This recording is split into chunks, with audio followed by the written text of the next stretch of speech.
The House will come to order. The invocation today will be given by the Honorable Representative Carrie Reinigans, State Representative from the 47th District.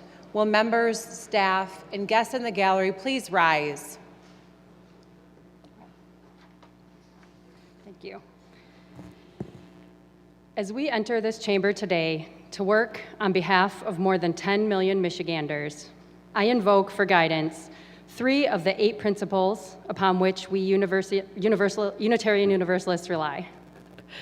Our 4th principle encourages a free and responsible search for truth and meaning. For many of us in this chamber, that will include our understanding of a higher power, a God, a great spirit, or a creator. For most religions, our higher power guides us in our day-to-day life and helps us determine what steps to take to address the problems faced by our constituents, the residents from every corner of our great state. May we be guided today to make decisions that positively impact our fellow Michiganders. Our 6th principle sets out the goal for a world community with peace, liberty, and justice for all. May we strive for peace, liberty, and justice for all Michiganders and all people in the world community as we conduct our important work here today. Lastly, I invoke our 7th principle, my favorite. We respect the interdependent web of all existence. Not only do we respect each other here, where we work together, but we are dependent on each other and all living beings, as they are all dependent on us. As humans, the Pan-African principle of Ubuntu describes interhuman relationships by explaining that we cannot be who we are without the other people with whom we are in relation. I am because you are. As the Reverend Dr. Martin Luther King Jr. reminded us in his letter from Birmingham jail, all people are caught in an inescapable network of mutuality, tied in a single garment of destiny. Whatever affects one directly affects all indirectly. The work we conduct in this chamber affects directly and indirectly not only 10 million Michiganders, but all of humanity. May we go forth today guided by our higher powers, striving for a world community with peace, liberty, and justice for all, and by embodying Ubuntu. The clerk will open the board for the purpose of taking attendance. The board is now open. Members, you may check in at your desk.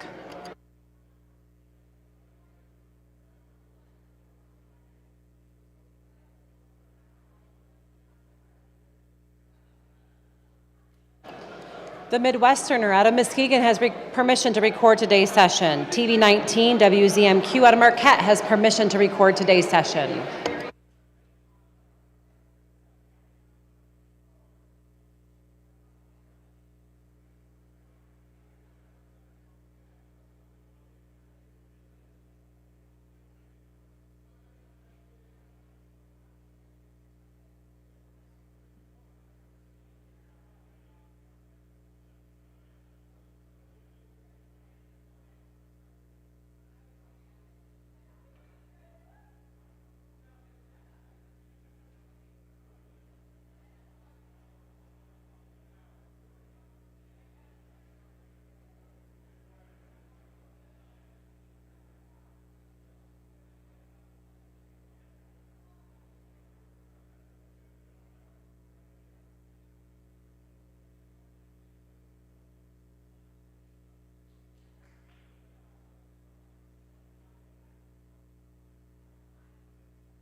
Channel 47, WSYM out of Lansing has permission to record today's session.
For the purpose of an introduction, the speaker recognizes Representative Wolford. Thank you, Madam Speaker. With me today on the floor, I have my guest, Rick Cooper from Livingston County. I would like you all to welcome him. Thankful for his service to our community. Thank you. Will the guests of Representative Wolford please rise? And welcome to the Michigan House of Representatives.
Speaker recognizes Representative Wozniak.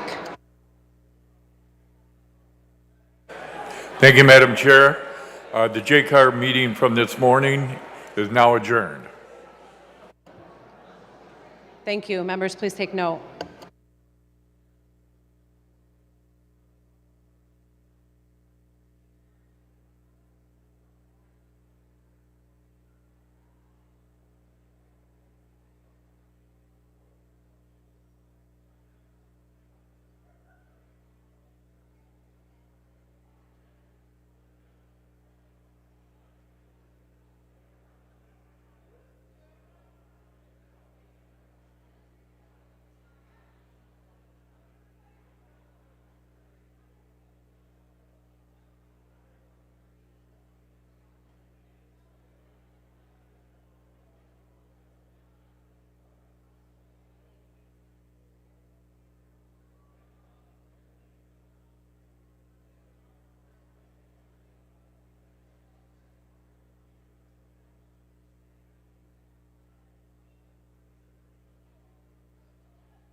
Speaker recognizes Minority Floor Leader Fitzgerald.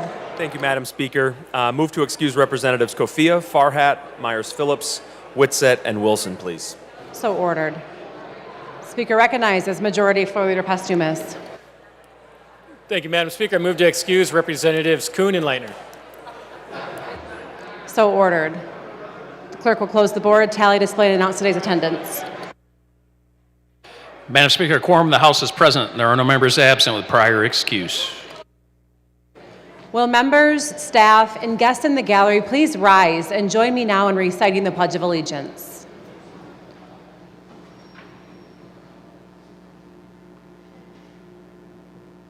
Will all the guests please rise?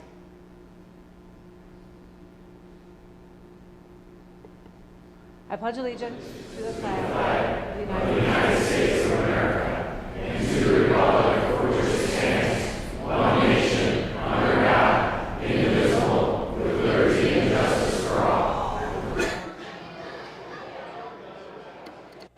The House will go at ease at the call of the chair.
The House will come to order. Members, the House is about to proceed with a memorial resolution. Will all members and staff please take your seats?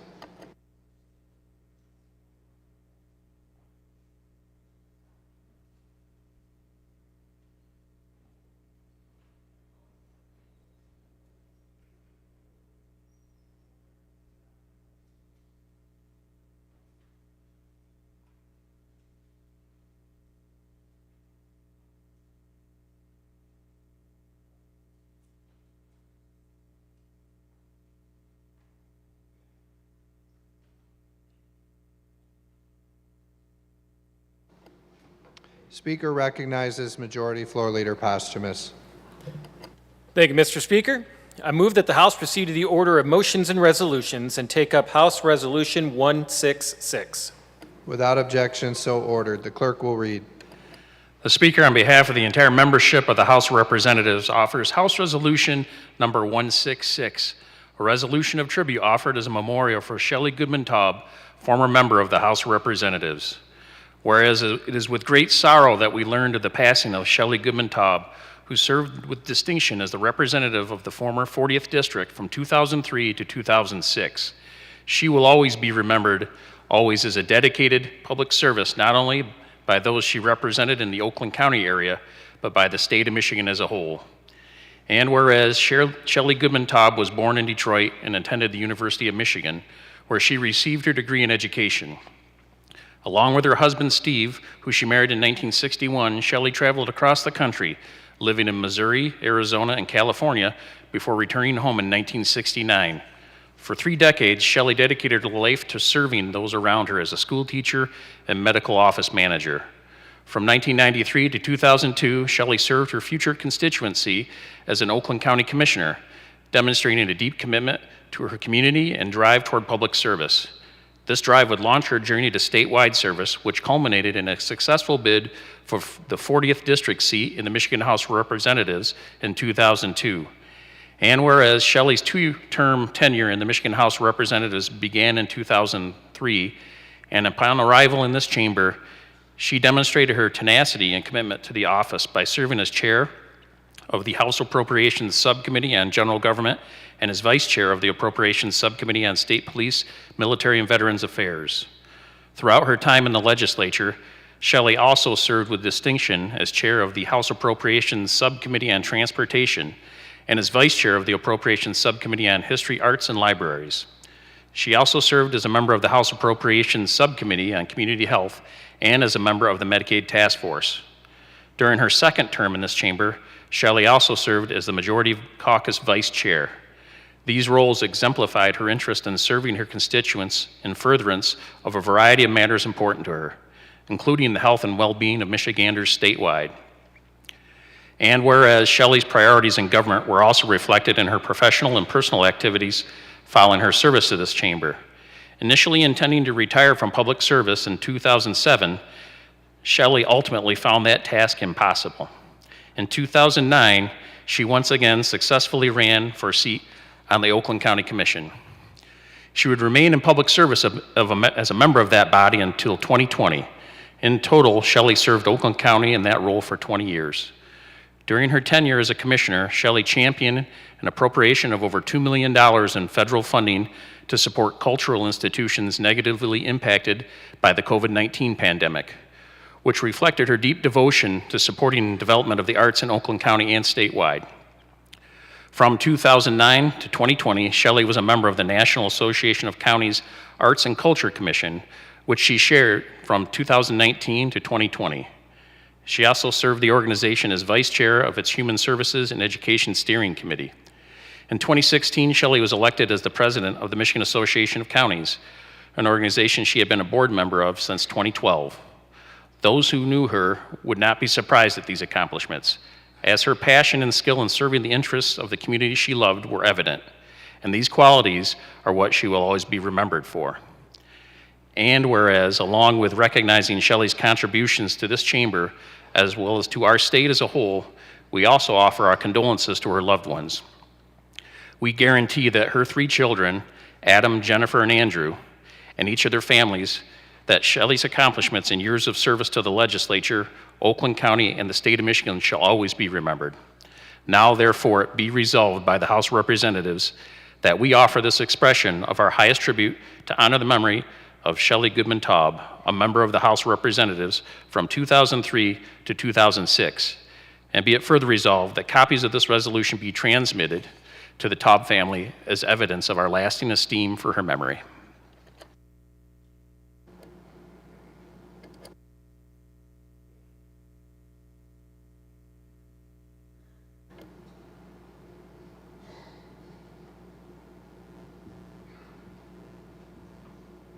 Speaker recognizes Representative Steele. Thank you, Speaker. Colleagues and friends, it is with both gratitude and sorrow that I rise today to honor the life and legacy of Shelley Goodman Taub. To many of us, Shelley was not just a former colleague, she was a mentor, a friend, and an inspiration. Shelley's story is one of service, heart, and determination. Her true passion was public service. She began serving the community as an Oakland County Commissioner in 1993, and after nearly a decade of local service, she was elected to represent the 40th District right here in this chamber. During her 2 terms, Shelley's leadership was impossible to miss.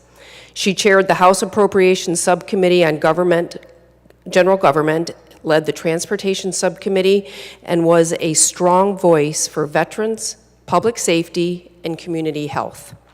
She was smart, determined, and always willing to fight for the people she served, and she did it with a sense of humor that made even the toughest days a little easier.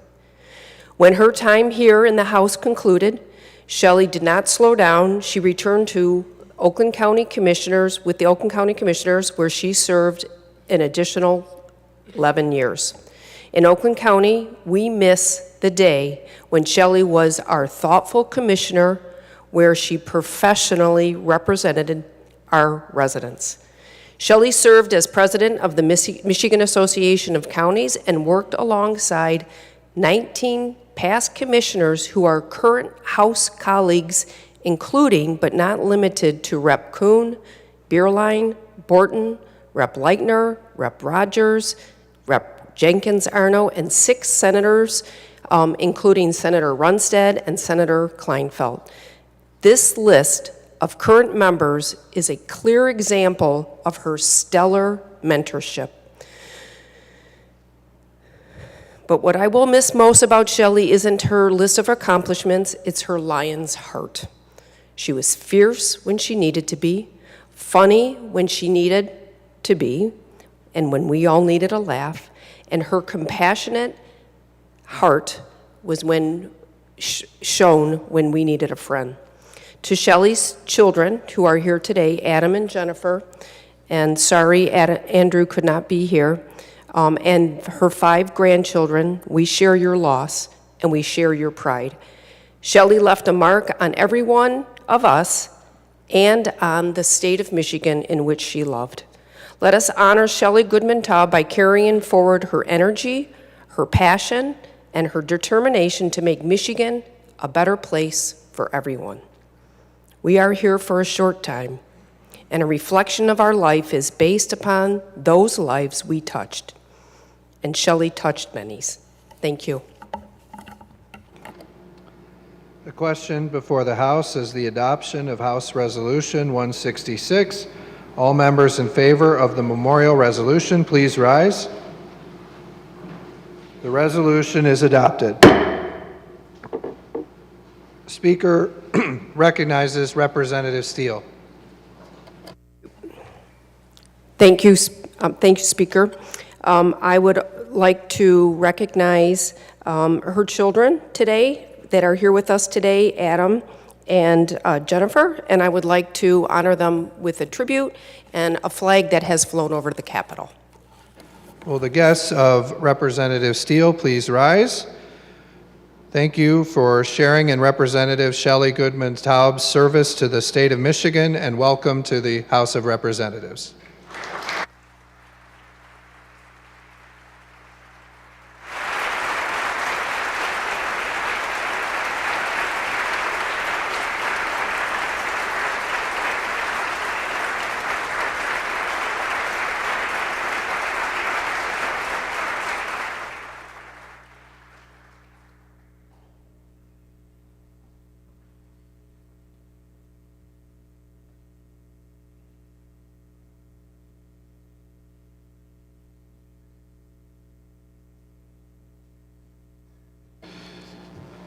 The House will stand at ease.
The House will come to order.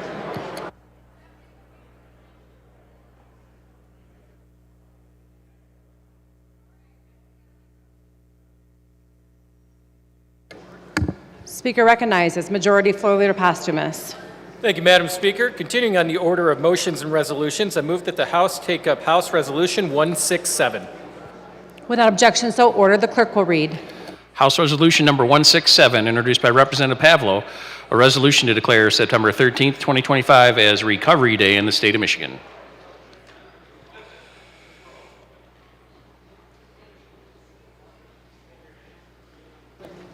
Speaker recognizes Representative Pavlo. Thank you, Madam Speaker. I rise before you today to emphasize the urgent need for Michigan to recognize September 13th of 2025 as Michigan Day of Recovery. This resolution is more than just a symbolic gesture. It's a powerful statement that recovery from substance abuse disorder is real, positive, and worth celebrating. Addiction does not discriminate. It affects individuals, families, and entire communities. Still, recovery is a testament to the resilience of the human spirit. By passing this resolution, we acknowledge not only the struggle, but the victories, big and small, of those who fight every day to reclaim their lives. Take Patrick Patterson, for example. For years, addiction controlled his life, costing him relationships, stability, and hope. But with the support of recovery resources and a community that believed in him, Patrick turned his life around. Today, he is not just in recovery, he's a mentor, an advocate, and a leader in the recovery movement. His story is proof that people don't just recover, they thrive. By establishing a Michigan Day of Recovery, we send a clear and undeniable message. 1, we stand with those in recovery. 2, we shatter the stigma of surrounding addiction. 3, we celebrate the thousands of Michiganders who are rebuilding their lives. This day will serve as a beacon of hope for those still struggling, a reminder that they are never alone. I urge our lawmakers to pass this resolution, not just for those in recovery today, but for future generations who deserve a world where addiction is met with compassion and meaningful recovery, not judgment. Together, let's make Michigan a leader in recovery advocacy. Thank you, Madam Speaker. The question before the House is on the adoption of House Resolution 167. All those in favor of the resolution will say aye. Aye. Those opposed, nay. The resolution is adopted. Speaker recognizes Representative Pavlo. Thank you, Madam Speaker. I rise because I would like to introduce the gentleman that I just spoke about, who is an inspiration to me, Mr. Patrick Patterson of BW Rock, Port Huron. Will the guests of Representative Pavlo please rise and welcome to the Michigan House of Representatives.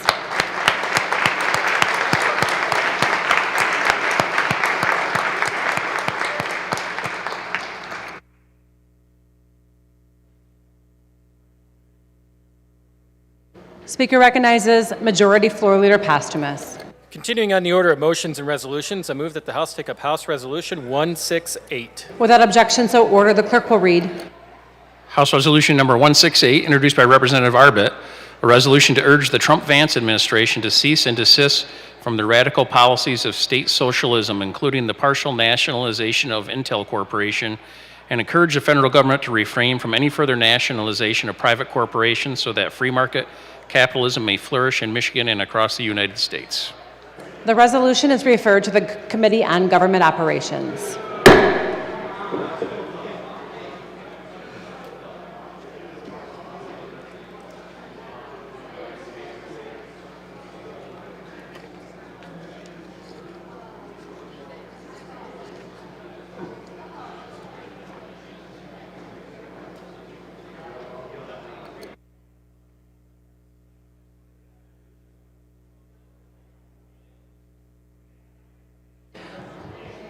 For the purpose of a staff farewell and tribute presentation, the speaker recognizes Representative Schutte. Thank you, Madam Speaker. I rise today to say farewell to my legislative director, Luke Durheim. Luke has been with me since the very beginning, January 2023. He navigated our office's initial setup, and from the get-go, Luke left an impression in district and in Lansing as somebody with an excellent work ethic, a good attitude, who consistently had strong job performance. This year, working in the legislative majority, he has continued to excel. He staffed the Select Committee to protect Michigan small businesses and employees, which involved lining up hours of testimony, intaking input from community stakeholders across our state, and the resulting product is one of what I believe is the defining pieces of legislation that this chamber has passed. And he's continued working on the House Rules Committee, working on our red tape reduction report, where he coordinated the release of the rules report and followed on the introduction of more than 50 bills, which we had the pleasure of enrolling just yesterday. I will miss Luke. Our office will miss Luke. The residents of the 95th District will miss Luke. But I know that I and so many others are excited for this next chapter in his career, and we look forward to continuing to work with him in various fields going forward. So thank you. Colleagues, please join me in thanking Luke for his service to the Michigan House of Representatives.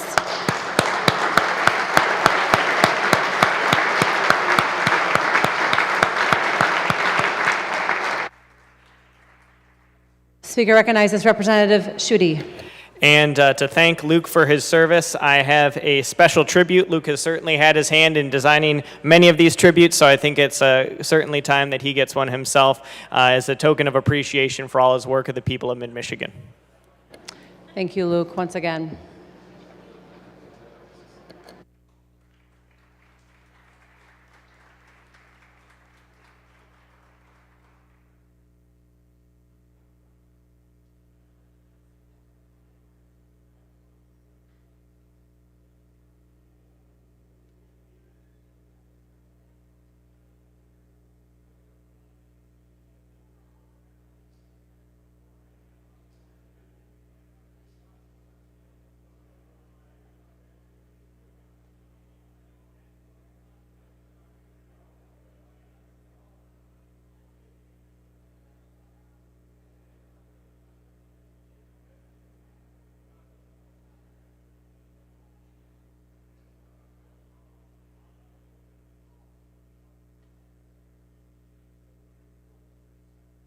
Speaker recognizes Majority Floor Leader Posthumus. Continuing on the order of motions and resolutions, I move that the House take up House Resolution 169. Without objection, so ordered. The clerk will read. House Resolution Number 169, introduced by Representative Kelly, a resolution to declare September 11th through 17th, 2025 as Patriot Week in the state of Michigan.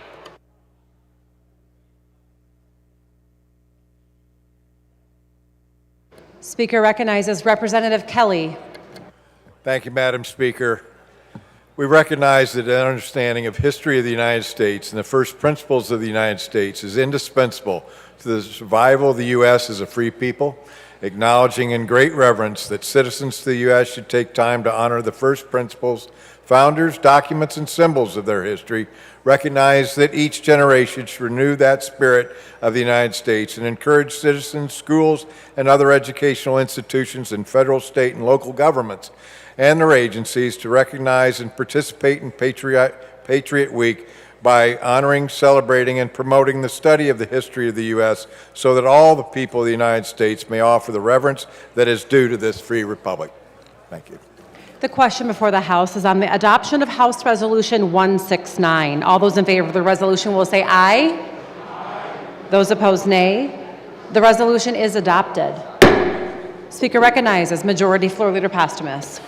Continuing on the order of motions and resolutions, I move that the House take up House Resolution 170. Without objection, so ordered. The clerk will read. House Resolution Number 170, introduced by Representative Regas, a resolution to declare September 10th, 2025 as World Suicide Prevention Day in the state of Michigan.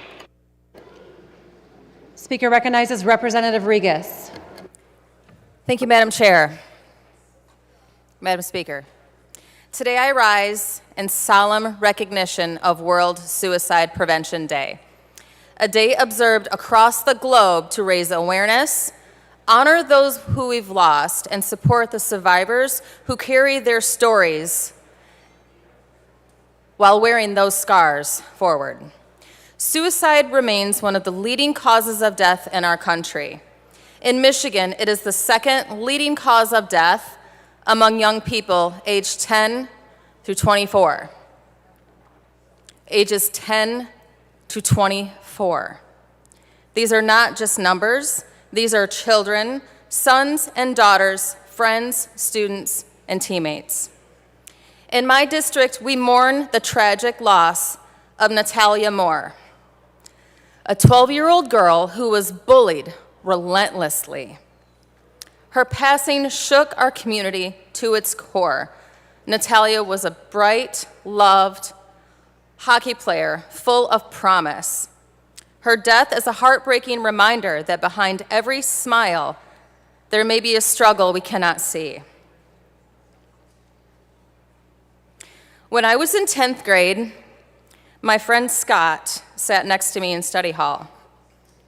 He was the quiet type, and occasionally he would give a wisecracking joke, and I think that's why we were friends. But one morning he was absent from school, and that's when we found out that day that the night prior to that, Scott had committed suicide. And I was in 10th grade, and I had never experienced anything like that before, and he was 17 years old. He had a whole life ahead of him. And it was tragic. It was tragic. And we often say that children are resilient, but they're not. They are just kids with huge feelings and minimal coping skills. And it's our job, our sacred duty, to change the narrative. It starts with us and it stops with us, as parents, as educators, as lawmakers, as neighbors. Let these stories break you, change you, motivate, and inspire you. We must do better. We must reduce the stigma around mental health. We must encourage and have honest conversations. We must ensure that every child knows that they are not alone, that they are seen, they are heard, and they are loved. Help is available. As parents and human beings, I think we're all tired of seeing videos of our kids getting beat up or verbally harassed in school and on the bus and any number of public spaces. Every video taken is taken by a person who could have put down their phone and made a difference. Instead of filming tragic events, be a hero. I think the most important lessons we can teach our kids today is to put down those phones and do something. Today we declare September 10th, 2025 as World Suicide Prevention Day in the state of Michigan. We honor the memory of those we've lost, we support the survivors, and we recommit ourselves to efforts that promote hope and prevent suicide. Please talk to your kids, check in with your friends, teach your children to stand up for others, and to, more importantly, be kind and to be a good friend. And if you are struggling, please know that you are not alone. Thank you. The question before the House is on the adoption of House Resolution 170. All those in favor of the resolution will say aye. Aye. Those opposed, nay. The resolution is adopted. Speaker recognizes Majority Floor Leader Posthumous. Continuing on the order of motions and resolutions, I move that the House take up House Resolution 171. Without objection, so ordered. The clerk will read. House Resolution number 171, introduced by Representative Skaggs, a resolution to declare September 11th, 2025 as La Diada Day in the state of Michigan. The Speaker recognizes Representative Skaggs. Thank you, Madam Chair. Today I rise to celebrate La Diada, September 11th, the National Day of Catalonia in their Romance language, an autonomous region in Spain of 8 million people. Catalonia is a remarkable place, stretching from the international metropolis of Barcelona, with its world-renowned Modernissima architecture, to the wine regions of the Priorat and the Penendes, from the stunning Pyrenees Mountains on the French border to the sun-drenched towns along the Mediterranean. During a recent visit to Catalonia, I had the chance to meet with the president of the Parliament of Catalonia, Josep Rull. We discussed how Catalans and Americans share many of the same values. We are both peoples defined by our love for democratic republican system of governments, for our respect for inclusion. Some history: Catalonia is the home of the oldest parliament in Europe, tracing its origins all the way back to 1027. That's 1,000 years ago. That tradition of a republican form of government is at the heart of what it means to be Catalan, just as it is vital to our own American identity, as the previous resolution suggested. In addition, Catalan's national identity, like our own here in America, is not based narrowly on blood or ethnicity, but on a shared commitment to culture, community, and freedom. According to President Rull, anyone can become Catalan by bringing their culture to the larger Catalan culture and learning the language. We found, too, that Michigan and Catalonia have much in common. We love our coastal towns, the Mediterranean or the Great Lakes, value grit, determination, and work, build automobiles, innovate along the generation of energy, and love our sports teams that play our own versions of football. September 11th is a solemn day of remembrance in our country. It is also a day of remembrance in Catalonia. On September 11th, 1714, after a 414-day siege, the city of Barcelona fell during the War of Spanish Succession. Since then, and especially beginning in the Catalan Renaissance of the 1880s, Catalans have honored September 11th and recommitted themselves to the struggle for autonomy, self-government, and the preservation of their unique cultural identity and language. And they have survived and thrived, even under the brutal repression of Franco. Now, we don't know the total number of Catalan Americans here in Michigan, but we do know that their culture identity continues to thrive and enrich America itself, thanks to the work of such organizations as the Catalan American Council, the Catalan Institute of America, and the North American Catalan Society. Indeed, Catalan culture is all around us, whether we know it or not. Catalan Americans have been kind enough to share the remarkable artwork with us, as seen in the sculptures in Grand Rapids by artist Jaume Plensa, whose works, The Four Seasons and Utopia, are prominent landmarks in my hometown. Though we are separated by an ocean, Michigan and Catalonia share a kinship in our landscapes, in our work ethic, and our belief in freedom and openness. Today, through this resolution, we honor our Catalan American neighbors and our Catalan friends as they celebrate their history, their culture, and their ongoing commitment to self-government. And so I ask the body to declare September 11th, 2025 as La Diada Day in the state of Michigan. Thank you. Co-sponsorships are available on the session's website. The question before the House is on the adoption of House Resolution 171. All those in favor of the resolution will say aye. Those opposed, nay. The resolution is adopted.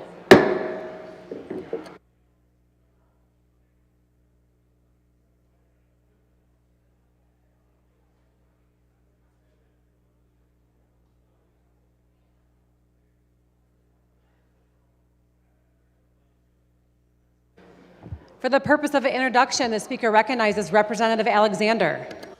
Thank you, Madam Chair. I'd like to announce and welcome 28 students and 10 adults from Caseville Elementary in my district in the East Gallery. Will the special guest of Representative Alexander please rise? And welcome to the Michigan House of Representatives.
Speaker recognizes Majority Floor Leader Posthumous.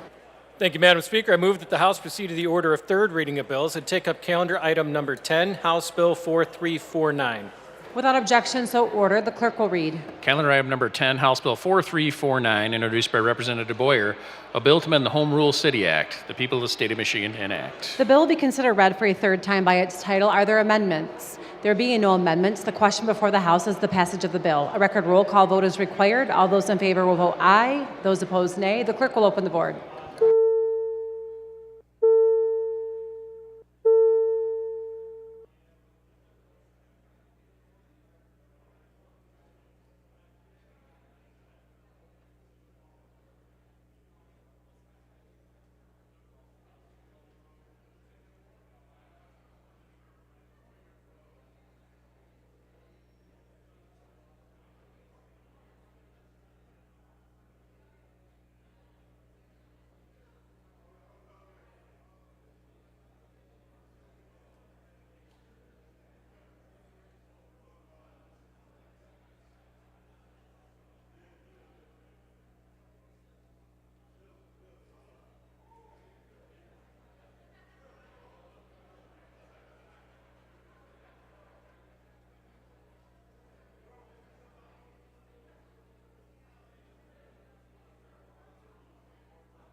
Members, the board is still open. You may vote at your desks.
The clerk will close the board, tally, display, and announce the vote. Madam Speaker, on the question of final passage of House Bill 4349, there are 104 aye votes and 1 nay vote. A majority of the members elected and serving having voted in favor, therefore, the bill has passed. Speaker recognizes Majority Floor Leader Posthumous. Move for immediate effect. The Majority Floor Leader moves for immediate effect. All those in favor will rise. Immediate effect is ordered.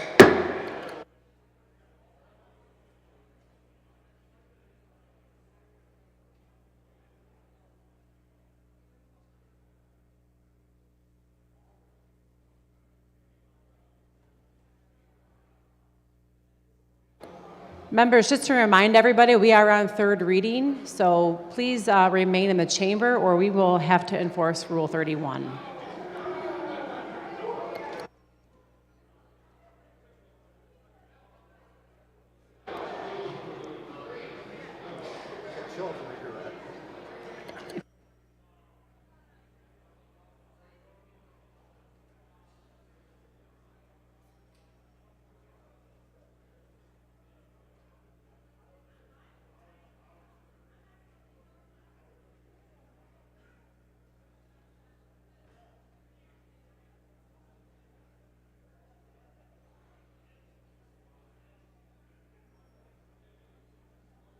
Speaker recognizes Majority Floor Leader Posthumous. Continuing on the order of motions and order of third reading of bills, I move that the House take up calendar item number 11, House Bill 4750. Without objection, so ordered. The clerk will read. Calendar item number 11, House Bill 4750, introduced by Representative Schmaltz, a bill to amend the Foster Care and Adoption Services Act. People of the State of Michigan enact. The bill will be considered read for a third time by its title. Are there amendments? There are not. Speaker recognizes Representative Young. Yes, thank you, Madam Speaker. Thank you, colleagues. Today I rise to urge a no vote on House Bill 4750 with this H1 substitute. Let's be clear, Madam Speaker, I fully support our foster children getting all of the benefits that have been awarded to them. I don't think it's right that the state keeps some of it. I don't think that's right. I want to be clear, but I want that to be on record. But I also want my colleagues to hear me. I also want my colleagues to hear me. Thank you. This is why I'm concerned about the substitute and what it spells out for achieving financial literacy. These are kids who oftentimes live lives of uncertainty and trauma. I've spoken about foster kids before. We have members in this chamber who take care of foster kids. They show up hurt and trying to figure out how they're gonna make it. And school becomes a real challenge sometimes because they get moved from this school and that school. And so these are kids living with trauma already, and adding these additional levels of complexity to these kids who are simply trying to keep up with their existing coursework, trying to keep up with what's happening at home and in school, is an undue burden, in my own humble opinion. Foster kids deserve a level playing field, an equal chance to succeed. Several of the requirements are already covered in the financial literacy law that we passed in this chamber. And why should they have to endure it the more? Most of us with children have taught them sound financial good skills. We do that because we love our kids. But I would not put any of my children through the stringent requirements listed in the substitute.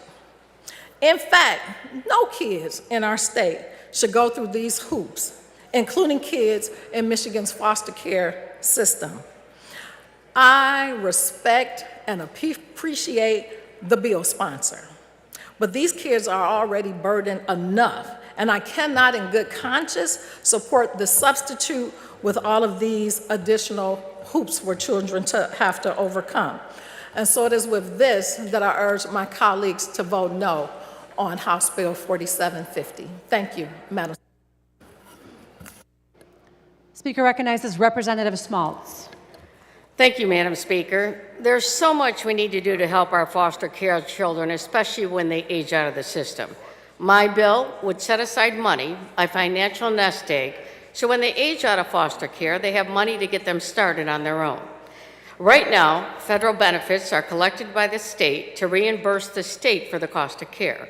But these benefits should be going to the children. It's their money. We're talking about Social Security benefits, supplemental security income, Veterans Administration benefits. My bill also includes financial literacy to help them budget their money. Things like personal finance, savings, credit, taxes, and so on. It gives them the knowledge they need. It's nothing that's unreasonable, and it's no unreasonable burden. This will help them be successful, and that's what we want to do. Again, this is just a start. We expect our foster care kids to be successful, but we give them nothing when they age out of the system. They have no family, support, no home, no job, no money. 33% of young people who age out of foster care in Michigan between the ages of 19 and 21 report homelessness. 23% find themselves in prison or jail. 27% become parents when they should be building a foundation for a bright, successful future. Up to 1,600 young people are out of the Michigan foster care system every year they age out of the system. We have to do better. We have to do more. This bill is a good bill. It's a good start. And please, I ask you to support this bill. The question before the House is the passage of the bill. A record roll call vote is required. All those in favor will vote aye. Those opposed, nay. The clerk will open the board.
Members, the board is still open. You may vote at your desks.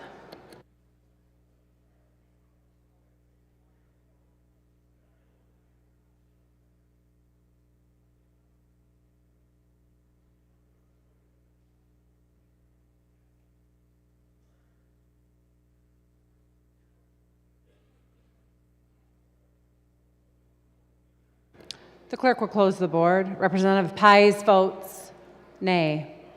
Representative Desana votes aye. The clerk will tally, display, and announce the vote. May I speak on the question of final passage of House Bill 4750? There are 60 aye votes and 45 nay votes. A majority of the members elected and serving having voted in favor, therefore, the bill has passed. Speaker recognizes Representative Wilson.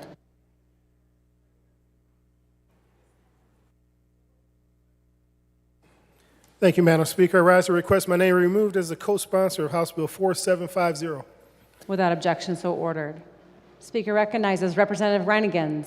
Thank you, Madam Speaker. I respectfully ask that my name be removed as a co-sponsor for House Bill 4750. Without objection, so ordered. Speaker recognizes Representative Young. Thank you, Madam Speaker. I respectfully request that my name be removed as a co-sponsor on House Bill 4750. Without objection, so ordered. Speaker recognizes Representative Cerniglu. I request my name be removed as co-sponsor of House Bill 4750. Without objection, so ordered. Speaker recognizes Representative Arbit. Madam Speaker, I rise to request my name be removed as a co-sponsor of House Bill 4750. Without objection, so ordered. Speaker recognizes Representative Longjohn. Thank you, Madam Speaker. I also rise to request my name be removed as co-sponsor of House Bill 4750. Without objection, so ordered. Speaker recognizes Representative Rogers. I rise to request my name be removed as a co-sponsor of House Bill 4750. Without objection, so ordered. Speaker recognizes Representative McDonald. Thank you, Madam Speaker. I also rise to request my name be removed as co-sponsor of House Bill 4750. Without objection, so ordered.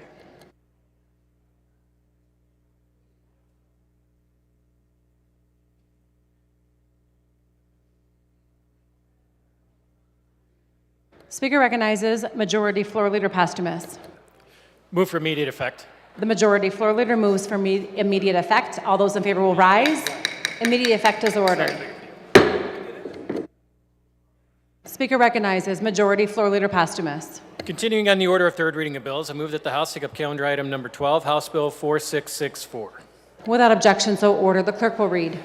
Calendar item number 12, House Bill 4664, introduced by Representative St. Germain, a bill to amend the Michigan Vehicle Code. The people of the state of Michigan enact. The bill will be considered read for a third time by its title. Are there amendments? There are not. Speaker recognizes Representative Hope. Thank you, Madam Speaker. I rise today in strong opposition to House Bill 4664. This bill takes what is now a civil infraction, blocking a roadway, and raises it to the level of a criminal offense, carrying jail time and fines up to $5,000. That is not a minor adjustment. It's a profound change to how our state treats the fundamental constitutional rights of its people. The First Amendment guarantees freedom of speech, the right to assemble, and the right to petition our government. These rights were not designed for convenience or comfort or to keep the status quo.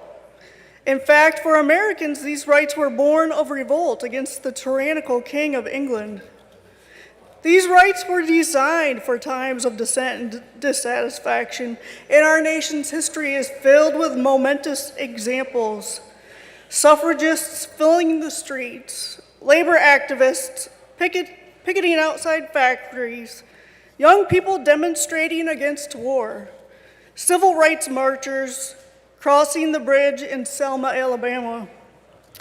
House Bill 4664 would criminalize all of these forms of assembly.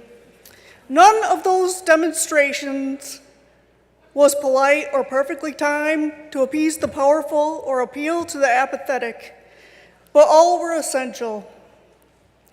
A. Philip Randolph was a champion of workers' rights and the father of the American Civil Rights Movement. He keenly observed, "Freedom is never granted, it is won." He participated in many acts of civil disobedience, and his work is credited with the foundation for one of the most significant peaceful protests in American history, the 1963 March for Jobs and Freedom, where Reverend Martin Luther King delivered his "I Have a Dream" speech. Madam Speaker, I also need to point out that this bill is poorly drafted. The phrase "participating in an assembly" is unconstitutionally vague and will leave citizens unsure of what conduct is prohibited. Additionally, this bill might invite selective enforcement by encouraging more racial and ethnic profiling, which not so long ago was recognized as unconstitutional. House Bill 4664 would have a chilling effect on lawful protests by making people fear arrest for exercising a constitutional right.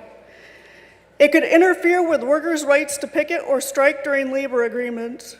Our courts have long held that streets are traditional public forums, but this legislation would confuse people and stop them from pursuing their right to assemble. We also can't ignore the dangerous imbalance this bill creates. If a driver grows impatient and pushes through a crowd, injuring someone, the assaulted protesters themselves could still face criminal charges. Regardless of the bill's intent, it would not serve public safety, it would silence dissent. While driving is a licensed privilege, protesting is our First Amendment constitutional right. This bill flips those priorities upside down. In doing so, it sends a clear message to Michiganders that their representatives would rather silence their dissent than engage with them. That's not a message of a healthy democracy. We're not talking about traffic management. We're not debating whether taking to the streets is safe. Instead, we're debating about whether the state of Michigan will criminalize the tradition of protest that has defined American democracy since its founding. If we pass House Bill 4664, we tell Michigan residents today and into the future that their voices are subject to convenience, not to the Constitution. And we would also tell our residents that we representatives take our oath of office lightly, and we do not understand the fundamentals of the First Amendment, or worse, are willing to disregard them. Madam Chair, I urge my colleagues to protect the right of Michiganders to be heard, even when it's uncomfortable, even when it's disruptive, because that's how a healthy democracy works. Finally, I urge you to uphold Michiganders' constitutional rights and vote no on this legislation. And I encourage this body to make sure we have a functioning state government by passing a budget and avoiding a shutdown.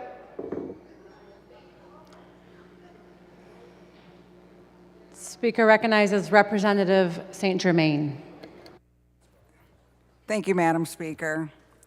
The freedom to express an opinion through rallies and protests is one of the greatest privileges we enjoy in this country. All of us in this chamber have witnessed demonstrations in front of our beautiful Capitol building. Whether we agree or disagree with the message, the right to express diverse opinions is a hallmark of our democracy, and a beautiful one at that.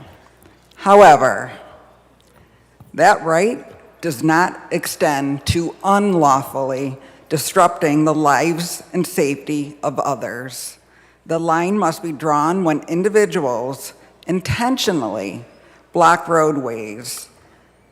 When people do this, it interferes with their ability to get to work, get home from work, pick up your kids from school, catch a flight, getting to the airport, going to a funeral, a family emergency, getting to the hospital or a medical emergency. Madam Speaker, these disruptions can be the difference between life and death. Unfortunately, we have seen a growing number of situations where that line has been crossed. Just last year in Warren of Macomb County, protesters completely shut down I-696 freeway. More recently, I-94 was blocked for what can only be described as a party on the freeway. Over the past few years, there have been similar incidences in Flint, Taylor, Swartz Creek, Jackson, Detroit, and Ann Arbor.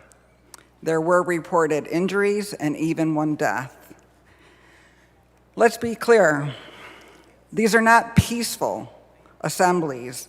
These are unlawful gatherings. They delay emergency services, disrupt the flow of traffic, and have real economic and public safety consequences. Perhaps even more concerning is the dangerous situation it creates for innocent drivers. Imagine being stuck on a roadway, surrounded by a crowd of people, unsure of their intentions. These drivers are not trained to handle that kind of scenario. They haven't been through that kind of training. They're forced to make a split-second decision: flight, flee, or freeze. And tragically, these situations can escalate. No one should be placed in a position where they fear for their safety simply because they were trying to get home to work or to help a loved one. Ironically, even the ACLU, which is often critical of legislation action in this area, acknowledges the legal boundary on their own website.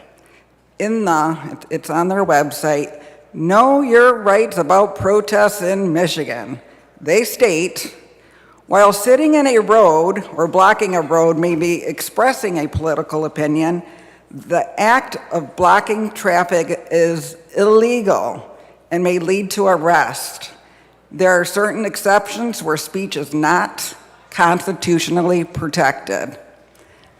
This is the reality. Freedom of speech and peaceful assembly are protected. Unlawful obstruction is not. This legislation does not seek to silence voices or chill protest. It seeks to protect the public safety and deter dangerous behavior. There are countless legal, safe, and effective ways to make your voice heard in this state. Blocking a roadway shouldn't be one of them. To be blunt, when someone chooses to play stupid games, they should expect to win stupid prizes. And in this case, that prize may well be a ride to the jail, and a very hefty fine. In closing, the freedom of one person does not end where another one begins. This is a good bill. Thank you, and I urge a yes vote. The House will go at ease at the call of the chair.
The House will come to order.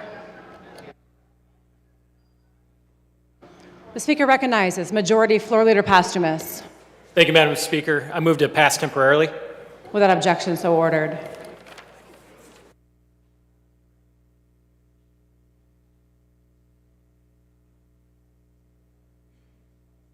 For the purpose of an announcement, please give your attention to Representative Slaw.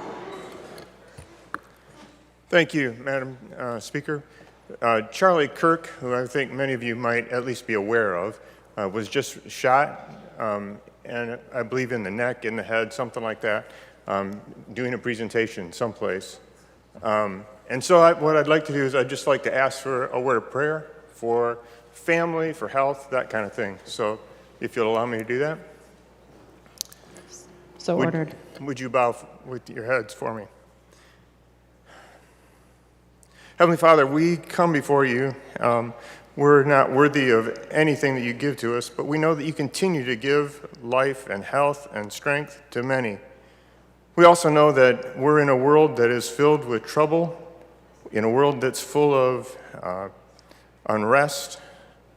And in that light, we often see things that happen that we don't want to have happen. And in this case, we've got somebody, this is not alone, but we know that Charlie Kirk has actually been shot. We don't know the status of health or his ability to live, but we would pray, first of all, for health. We'd pray, secondly, for the people that are involved. We'd just ask that for family, that you would give them strength. We'd ask for the friends, that you would provide them with the comfort that only you can provide. Lord, we'd ask that you would right now guard and protect those folks that are working through that situation, even the medical folks that are involved. And we'd ask that you would protect us. Obviously, the shades just shut on the chamber, and so we'd ask that you would protect us in the midst of all those uncertainties of life as well. We pray this in Jesus' name. Amen. Amen.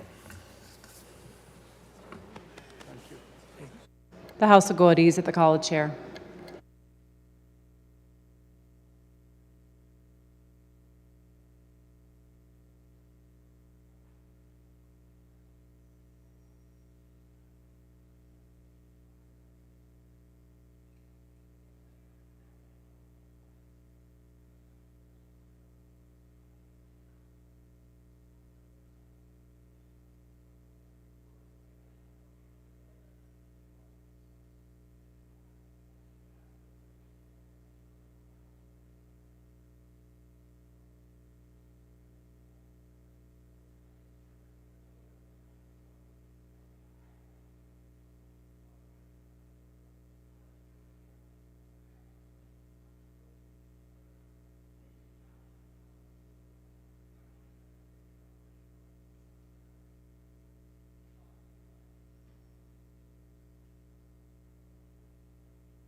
Speaker recognizes Majority Floor Leader Posthumous.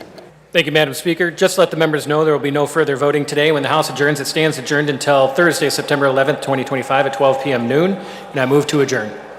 The Majority Floor Leader moves to adjourn until Thursday, September 11th, 2025 at 12 p.m.